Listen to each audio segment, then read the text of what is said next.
1993 बम धमाकों का आरोपी और अंतर्राष्ट्रीय आतंकवादी अंडरवर्ल्ड सरगना दाऊद इब्राहिम पर 1993 धमाकों का मुकदमा इसलिए नहीं चल पा रहा है क्योंकि वो फरार है और पकड़ से बाहर है।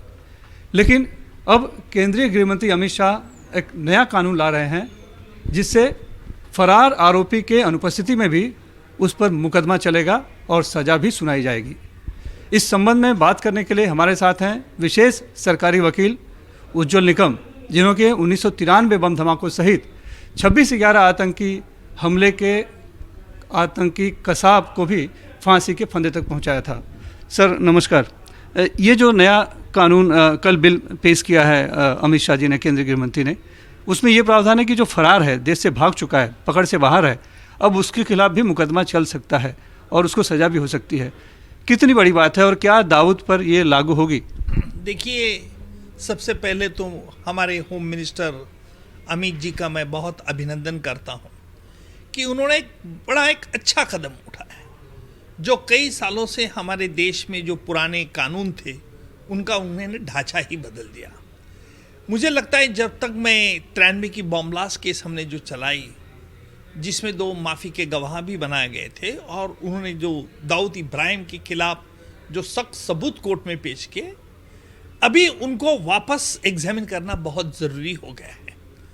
और इससे इसलिए क्योंकि हमारे कानून में एक पहली 299 सीआरपीसी में एक प्रावधान था कि आरोपी के गैर हाजिरी में भी एविडेंस प्रोड्यूस कर सकते थे, लेकिन अगर आरोपी आया तो उसको क्रॉस एग्जामिनेशन की उसको संधि मिलती थी और उसका यूज़ क्या होता था? कोई यूज़ नहीं होता था अगर आरोपी फरार है तो। लेकिन मुझे लगता है कि ये नया जो बिल हमारे केंद्रीय गृह मंत्री जी ने इंट्रोड्यूस किया है, उसकी वजह से आज हम उसके खिलाफ सिर्फ ट्रायल नहीं तो कोर्ट उसे सज़ा भी दे सकती है। और मुझे ये बहुत ज़रूरी था क्योंकि अगर उसे सज़ा मिलती है तो मुझे लगता है कि जहाँ वो पनाह लेके बैठा है, जहाँ पाकिस्तान में छिपा हुआ है, जहाँ पाकिस्तान के भूतपूर्व राष्ट्रपति परवेज मुशर्रफ ने कहा था कि दाऊद हमारे भूमि में नहीं है, मुझे लगता है कि इंटरपोल के माध्यम से उन सभी राष्ट्रों पे एक ऐसा प्रभाव पड़ेगा कि जिसके तहत उनको वहाँ भारत को भेजना ही पड़ेगा। और इसलिए सज़ा का मिलना ये प्रावधान मुझे लगता है बहुत गंभीर और अच्छा सख्त कदम सरकार ने उठाया है। यानी जो बहुत से ऐसे फरार भगोड़े अपराधी हैं जो कि विदेशों में जाके छुपे हुए हैं, उन पर दबाव उतना नहीं बन पा रहा है, लेकिन जब अब सज़ा सुना दी जाएगी अगर अदालत से बाकायदा मुकदमा चलाकर, तो दबाव ज़्यादा होगा और वहाँ की सरकारें मजबूर होगी उन्हें भेजने के लिए। ऐसा आप कहना चाह रहे हैं? हाँ बिल्कुल, यही मैं कह रहा हूँ।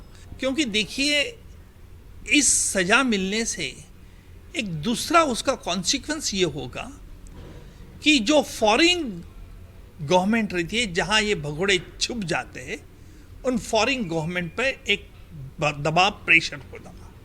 क्योंकि आपने देखा होगा कि मेहुल चोकसी हो, नीरव मोदी हो या विजय मल्ल्या हो, इन भगोड़े लोगों ने क्या किया? हमारा देश का कानून का अपराध किया और भाग गए।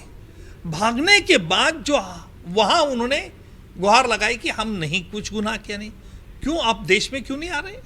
अगर आप निर्दोष हैं तो आप देश के कानून के प्रति आप आपके केस चला सकते, वो करना नहीं है। आपको फॉरेन में जाके फॉरेन के कानून के आधार पर आप हमारे कानून के लिए चुनौती देते हो, ये कहाँ का न्याय है?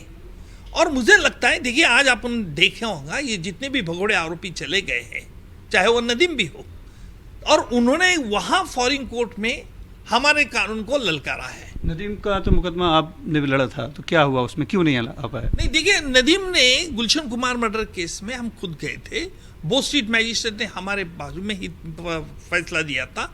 उसने अपील की, उसने कहा कि भाई मुझे इंडिया में न्याय नहीं मिलेगा, और वहाँ हमारे जो सबूत थे, जो इंडियन कानून के मुताबिक जांच एजेंसी सबूत इकट्ठा किए थे, वो उन्होंने ब्रिटिश कोर्ट ने कहा कि हमारे कानून के मुताबिक वो एडमिसिबल नहीं। भाई कहाँ का न्याय है?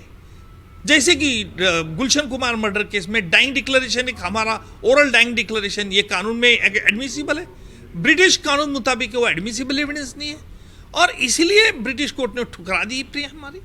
तो मुझे लगता है कि इन अब्सेंशिया आरोपी को सजा मिलने के कारण, हाँ मैं ये जरूर कहूँगा कि आरोपी को भी नेचुरल जस्टिस मिलना चाहिए।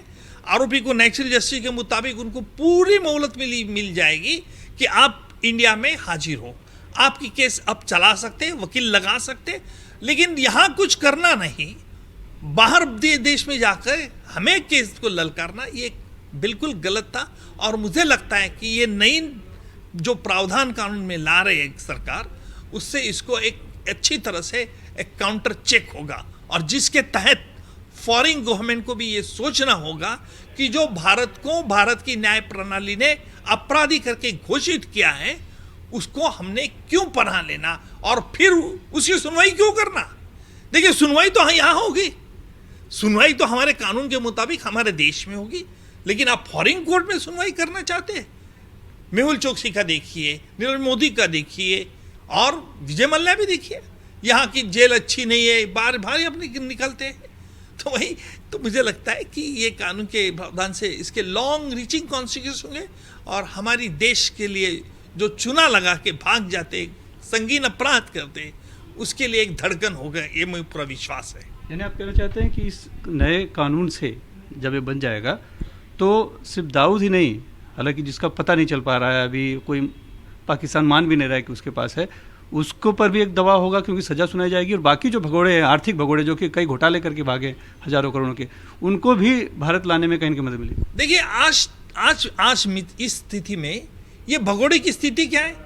सस्पेक्ट आरोपी है, लेकिन अगर हमारे देश में उसके खिलाफ ट्रायल चल जाती है, उनको मोहलत देने के बावजूद भी अगर कोर्ट में यहाँ नहीं हाजिर होते, केस नहीं चलाते हैं, अगर हमारे देश के कानून के मुताबिक हमारी जांच एजेंसी सबूत डालते हैं और कोर्ट एक्सेप्ट करती है, तो उनको कोर्ट सजा फरमाती है। और ऐसे कन्विक्टेड क्रिमिनल को, देखिए फर्क ये है, कन्विक्टेड क्रिमिनल को कहाँ तक आप बचाओगे फॉरेन कोर्ट में। और इसलिए मुझे लगता है कि हमारे एक्स्ट्रेडिशन कानून में भी थोड़ा बदलाव लाना चाहिए, क्योंकि आज एक्स्ट्रेडिशन कानून के मुताबिक अगर ट्रीटी भी होती है दोनों देशों में, तो वहाँ फॉरेन कोर्ट हमारा सबूत क्यों छानबीन करती है, वहाँ क्यों इंक्वायरी करती है। हमारे देश के कोर्ट का नॉन बेलेबल वारंट ये फॉरेन कोर्ट में प्राइमा फेसी एविडेंस समझना चाहिए, और उसके तहत उस मुजरिम को हमारे देश भेजना चाहिए। धन्यवाद। तो देश बदल रहा है, कानून में भी बदलाव हो रहा है, और इस नए कानून जो आएगा तो अगर उसके तहत सज़ा हो जाती है तो जो आरोपी है उसकी स्थिति बदल जाती है। अभी वो संदेहास्पद है, संदिग्ध आरोपी है, लेकिन तब वो सजायाफ्ता आरोपी माना या मुजरिम माना जाएगा, जिससे कि विदेशों में दबाव पड़ेगा, विदेशी सरकारों पर दबाव पड़ेगा ताकि उन्हें भारत वापस भेजे। मुंबई से कैमरामैन संजय मंडल से सुनील सिंह, NDTV इंडिया के लिए।